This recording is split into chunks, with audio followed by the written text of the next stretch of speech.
অষ্টম শতাব্দীর শুরুতে কেউ ভবিষ্যৎবাণী করতেই পারেনি যে ভারতে ইসলামের ইতিহাসের প্রথম অধ্যায় শুরু হবে মাত্র একজন কিশোরের হাত ধরে। কিন্তু সেখানে মোহাম্মদ ইবনে কাসিম ছিলেন।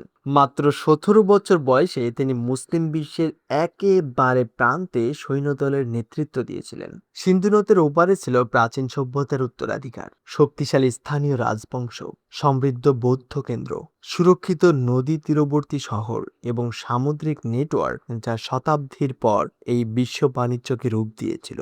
আর এই নতুন বিশ্বের অনিশ্চয়তার মধ্যে পা রাখলেন আমাদের তরুণ নায়ক। তার মিশন শুরু হয়েছিল একটি সীমান্ত গোলযোগের প্রতিক্রিয়া হিসেবে, কিন্তু মোহাম্মদ ইবনে কাসিম শেষ পর্যন্ত একটি বিজয়ের নেতৃত্ব দেবেন যা দক্ষিণ এশিয়ায় ইসলামের উপস্থিতির প্রথম ভিত্তি স্থাপন করবে। চলুন প্রেক্ষাপটটি বুঝে নেই। ওমর রাদিয়াল্লাহু আনহু এর শাসনের সময় থেকেই মুসলিম বিশ্ব ভারতের দিকে মুসলিম সম্প্রসারণের পরবর্তী সীমান্ত হিসেবে তাকাচ্ছিল।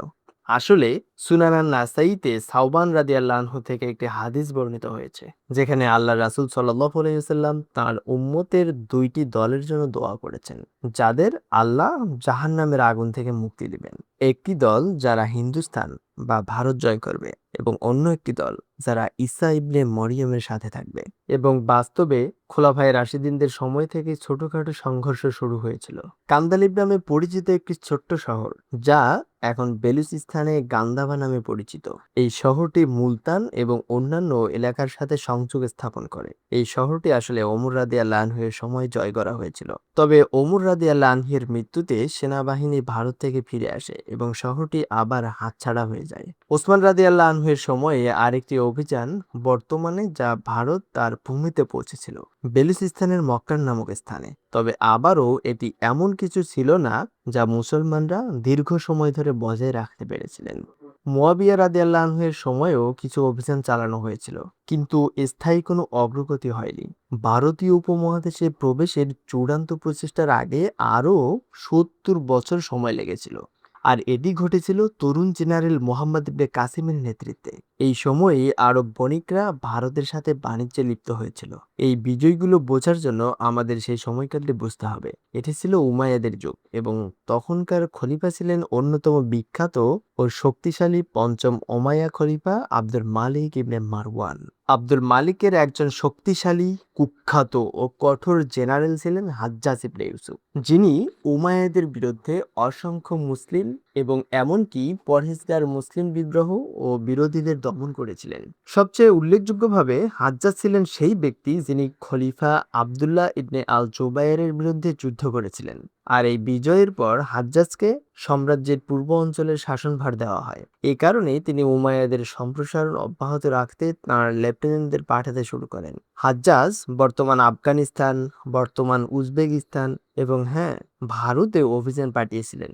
আর সেই অভিযানের দায়িত্বে ছিলেন 17 বছর বয়সী মোহাম্মদ ইবনে কাসিম। এখন সত্যি বলতে আমরা মোহাম্মদ ইবনে কাসিম সম্পর্কে খুব বেশি কিছু জানি না।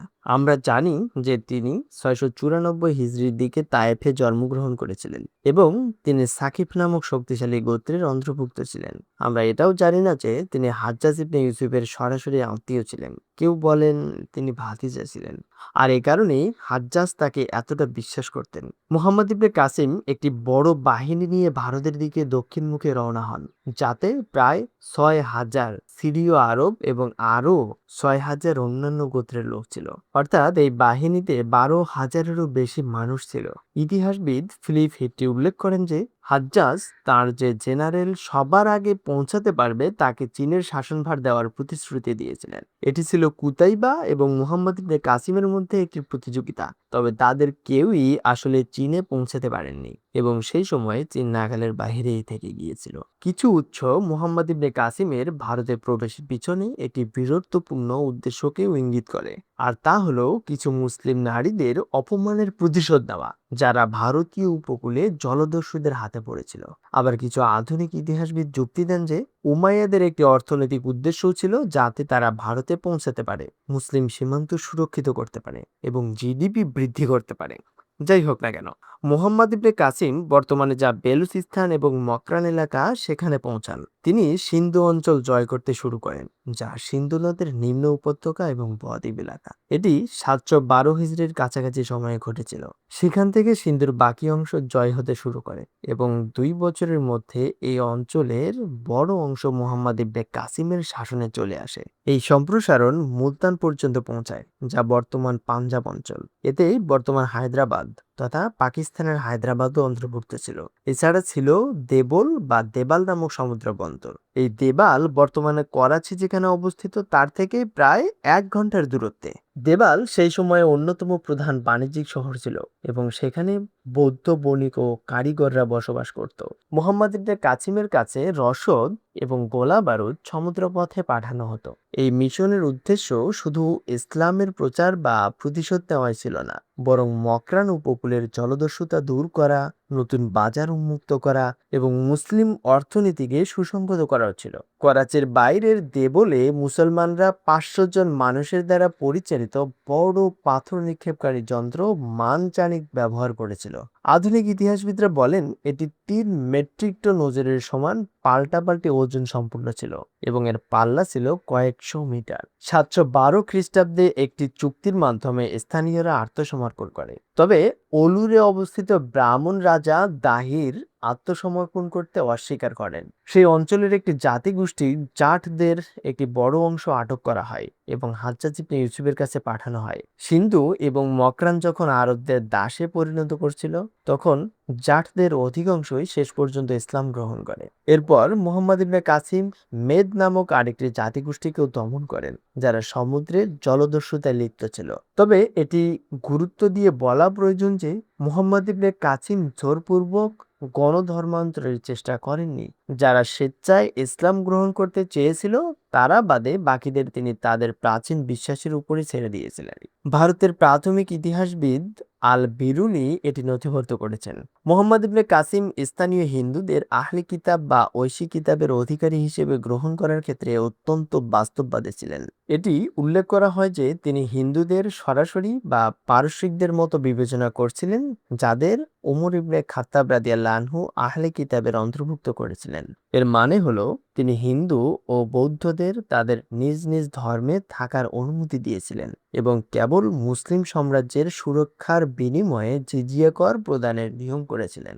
যদিও এই অভিযান মুসলমানদের জন্য ভারতের দরজা খুলে দিয়েছিল, কিন্তু তাদের প্রভাব তখন কিছুটা কমে গিয়েছিল এবং উমাইয়া যুগে বড় কোনো প্রভাব পড়েনি। এটি কেবল আব্বাসীয়দের সময়ে কার্যকর হয়েছিল।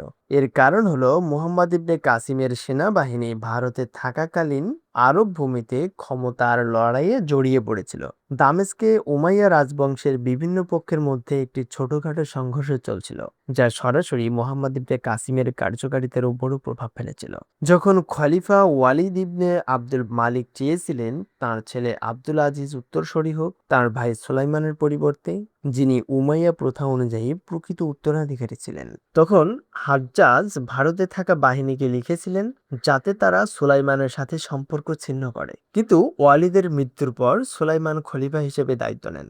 সুলাইমান হাজ্জাজের উপর অত্যন্ত তিক্ত ছিলেন, কারণ হাজ্জাজ ভারতীয় মুসলমানদের তাঁর থেকে আলাদা হতে বলেছিলেন। তাই সুলাইমান ইবনে আব্দুল মালিক খলিফা হওয়ার পর সিন্ধুতে মুসলিম প্রভাব দুর্বল হয়ে পড়ে, কারণ হাজ্জাজের অনুগত সেনাবাহিনীর অংশগুলো খলিফার সমর্থন পায়নি। সুলাইমান মুহাম্মদ ইবনে কাসিমের উপর খুব রাগান্বিত ছিলেন, বিশেষ করে যেহেতু তিনি হাজ্জাজের আত্মীয় ছিলেন। তাই তিনি তাকে ফেরত পাঠান এবং ধারণা করা হয় যে তাকে খুব সন্দেহজনক পরিস্থিতিতে মৃত্যুদণ্ড দেওয়া হয়েছিল। সুবহানাল্লাহ। দামেস্কের প্রসাদের রাজনীতি সরাসরি ভারতে ইসলামের প্রসারের উপর প্রভাব ফেলেছিল। এই পরিস্থিতিতে কিছু ভারতীয় রাজপুত্র যারা মুহাম্মদ ইবনে কাসিমের কাছে নতি স্বীকার করেছিলেন, তারা আবার স্বাধীনতা ফিরে পেতে এবং আরব শাসন থেকে বিচ্ছিন্ন হতে সক্ষম হন। উমাইয়া শাসনের শেষে অনেক আরব মুসলমান হিন্দুস্তান ছেড়ে যান, যা বিশৃঙ্খলার সৃষ্টি করে। আব্বাসীয় আমলে আল মানসুরের সময়কাল প্রায় 775 সাল পর্যন্ত সময় লেগেছিল সিন্ধু ও মকরানে মুসলিম শাসন পুনরায় সুসংহত করতে। আর এই সব কিছুই কোরআনে আল্লাহ সুবহানাহু ওয়া তাআলা যা বলেছেন তার সাথে সঙ্গতিপূর্ণ। আল্লাহ বলেন, বলুন হে আল্লাহ, আপনি সার্বভৌম ক্ষমতার অধিকারী। আপনি যাকে ইচ্ছা ক্ষমতা দান করেন এবং যার কাছ থেকে ইচ্ছা ক্ষমতা ছিনিয়ে নেন। আপনি যাকে ইচ্ছা সম্মানিত করেন এবং যাকে ইচ্ছা অপমানিত করেন। আপনার হাতেই রয়েছে কল্যাণ। নিশ্চয়ই আপনি সবকিছুর উপর ক্ষমতাবান। সূরা আল ইমরানের ২৬ নম্বর আয়াত। মুহাম্মদ ইবনে কাসিম মাত্র ১৭ বছর বয়সে একজন শক্তিশালী ও কার্যকর জেনারেল ছিলেন। এটি সত্যিই অনুপ্রেরণাদায়ক। আসলে ইসলামের প্রাথমিক ইতিহাসে এর সমান্তরাল উদাহরণ আছে।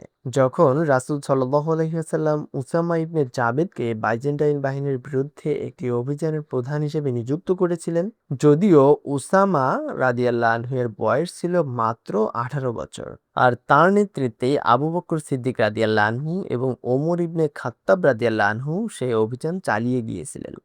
আর এ সম্পর্কেই আল্লাহ কোরআনে উল্লেখ করেন যে, তোমার পটভূমি কি তা গুরুত্বপূর্ণ নয়, বরং আল্লাহর কাছে তোমাদের মধ্যে সেই সবচেয়ে বেশি সম্মানিত যার তাকওয়া বা পরহেজগারি সবচেয়ে বেশি। সূরা আল হুজরাতের ১৩ নম্বর আয়াত। এই পর্ব থেকে আমরা যে শিক্ষা পাই তার মধ্যে অন্যতম হলো দাওয়াতি কাজের ধারাবাহিকতা ও বাস্তববাদের গুরুত্ব।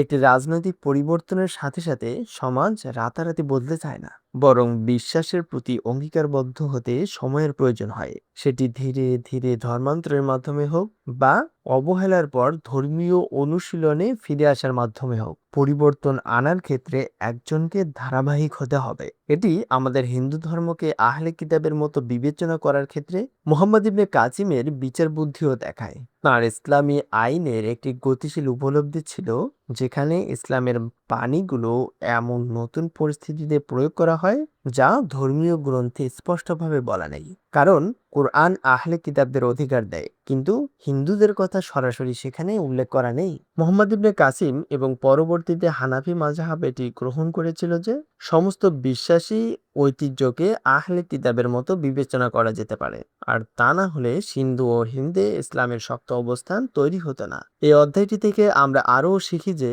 সিন্ধুতে মুসলিম শাসনের প্রাথমিক পর্যায়ে যে অস্থিরতা ছিল তা দলাদলি এবং মুসলমানদের নিজেদের মধ্যে অনৈক্য ও সংঘাতের বিপদকে তুলে ধরে। আল্লাহ সুবহানাহু ওয়া তাআলা কোরআনে আমাদের সতর্ক করেছেন। আল্লাহ বলেন, তোমরা নিজেদের মধ্যে বিবাদে লিপ্ত হও না, তাহলে তোমরা সাহস হারিয়ে ফেলবে এবং তোমাদের শক্তি বিলুপ্ত হবে। তোমরা ধৈর্য ধরো, নিশ্চয়ই আল্লাহ ধৈর্যশীলদের সাথে আছেন। সূরা আল আনফালের ৪৬ নম্বর আয়াত। মুহাম্মদ ইবনে কাসিমের প্রচেষ্টাগুলো তার পূর্ণ সম্ভাবনায় পৌঁছাতে না পারার প্রধান কারণ ছিল আরব ভূমিতে সিরিয়া এবং দামেস্কের প্রসাদে চলা রাজনৈতিক দলাদলি ও অনৈক্য। এটি ভারতীয় মুসলমানদের উপর নেতিবাচক প্রভাব ফেলেছিল।